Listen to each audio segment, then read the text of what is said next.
ऐसा कोई तरीका, ऐसा कोई मेथड है जिससे एक इंसान पता कर सके कि मेरी इमोशनल वेलबींग ठीक नहीं है या मैं इमोशनली अभी बैलेंस्ड नहीं हूँ, उनके बिहेवियर से, उनके पैटर्न से? इज़ देयर एनी वे?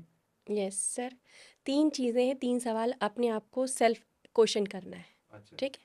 पहली बात तो कि जो इंसान इस चीज़ में है वो इस जिसको इमोशंस इम्बैलेंसिंग हो रही है या चीज़ें, तो उसको रियलाइज़ नहीं होता है। खुद और को रियलाइज़ नहीं खुद होता। को रियलाइज़ नहीं होता है, हुँ। पहली चीज़ ये है। और दूसरा ये कि एक्सेप्टेंस नहीं आती है। तो ये सबसे मेजर ब्लॉकेजेस हैं जो किसी भी इमोशंस को आप रिलीज़ नहीं कर पाते हो। तो पहले सबसे पहले इम्पॉर्टेंट ये रियलाइज़ करना है कि आप एक ऐसे प्रोसेस में हो जहाँ मेंटली आप फिट नहीं हो। ठीक है? कई बार हम चलती फिरती ज़िंदगी में जो आम लोगों से मिलते हैं, जब उनको आप, जैसे मैं जब भी कोई काउंसलिंग करती हूँ, तो वो एक इंसान नॉर्मल है, मेरे से बात कर रहा है, मैम मुझे बस सीखना है आगे पढ़ाने के लिए। मैंने कहा पहले आप खुद को तो ठीक कर लीजिए। ठीक है? मैं एक केस बताती हूँ छोटा सा सर, कि उसमें उन्होंने कहा कि पहले मैंने कहा कि आप खुद को ठीक कर लीजिए। तो जब वो आए मेरे पास, मेरे से बात करते, मैम मुझे कोई चैलेंज नहीं है, ओके। मेरे कोई इमोशंस नहीं आते, मुझे कुछ विजुअलाइज नहीं होता, मैं कुछ नहीं देखती। मैंने उनसे थोड़ी देर बात किया, मैंने कहा कि ठीक है कोई बात नहीं, आपको कुछ रियलाइज़ नहीं होता, इट इज़ ओके।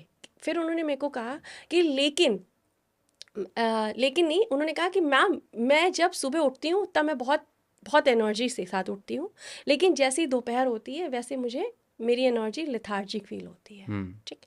तो एक छोटा सा प्रोसेस होता है जिसमें सर मैं लोगों को पुरानी पास्ट की इमेजेस दिखाती हूँ।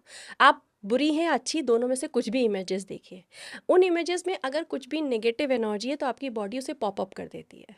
ओके। ठीक है? अगर आप याद करेंगे तो आपको वो पॉप अप कर देती है। तो किसी एक जगह दबाव होने लगता है आपकी बॉडी के अंदर, टिंगलिंग होने लगेगी, चुभन होने लगेगी, वो चेस्ट हो सकता है, पेट हो सकता है, नॉर्मली कोई भी जगह हो सकती है। ठीक है? जब ऐसा प्रोसेस होता है तो उस जगह पे जिस जगह भी पेन हो रहा है उससे रिलेटेड उसके पास इमोशंस होते हैं। तो उन्होंने कहा कि मुझे पेट में बहुत हैवी, मैम ये मेडिटेशन करते समय मुझे बहुत हैवीनेस लग रही थी मेरे पेट में। मैंने उनसे सिर्फ एक सिंगल सवाल पूछा कि आपके आपके हस्बैंड के साथ में जो रिलेशनशिप है वो इमोशनली अच्छे हैं? ठीक है? तो जैसे कई बार भाई ये एक बहुत नॉर्मल बात है और इसकी ड्यू टू रिस्पेक्ट बहुत गहराई में नहीं भी जाना चाहिए। तो उन्होंने उनसे मैंने कहा मैं आपसे पर्सनली बात करूँगी क्योंकि ये सेशन इंडिविजुअल हो रहा था, मतलब ग्रुप में हो रहा था। तो मैंने उनसे इंडिविजुअली जब बात करी तो तब उन्होंने एक्सेप्ट करा उस जगह पे, जब मैंने उनको डीपेस्ट वे में उनके बिना कहे ये बोला कि आपके हस्बैंड के साथ रिलेशनशिप क्यों, क्योंकि पेट में अगर ये चैलेंज हुआ और आपके नाभि के आसपास है, इसका मतलब है कि आपका सैक्रल चक्र में एनर्जी स्टोर है। ठीक है? आपके पास दो तरह के रिलेशनशिप गड़बड़ होते हैं, एक या तो आपके पार्टनर के साथ होते हैं या तो आपके शिबलिंग, आपके दादी नानी काका चाचा चाची वॉट एवर जो अदर रिलेशनशिप्स हैं। ठीक है? अदर के साथ रिलेशनशिप ब्लॉकेज आ रहे हैं, इट मीन्स हार्ट चक्र ब्लॉक है। ओके।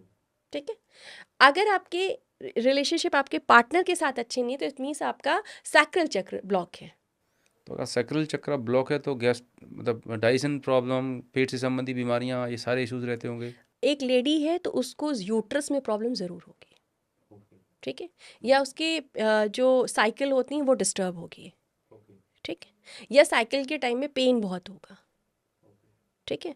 ये सिचुएशन अगर आ रही है तो इट मीन्स कि उस वुमेन को सैक्रल चक्र में दिक्कत है और उसके अपने हस्बैंड के साथ में जो रिलेशनशिप है उसमें कहीं ना कहीं छोटा या बड़ा चैलेंज है। जिसको टेक केयर करने की ज़रूरत है। इसको ठीक करने का सबसे अच्छा तरीका है, जो मैं हमेशा कहती हूँ, कुछ नहीं करना। किसी भी देवी को आप ले लीजिए जिनके प्रति आपकी श्रद्धा हो, उनको 2 मिनट चैंट कीजिए, सैक्रल चक्र पे ध्यान लगाइए। अगले 10 से 11 दिन के अंदर आप महसूस करेंगे कि आप उस एनर्जी से बाहर आ चुके हैं और बहुत बेहतर तरीके से अपनी लाइफ को लीड कर रहे हैं।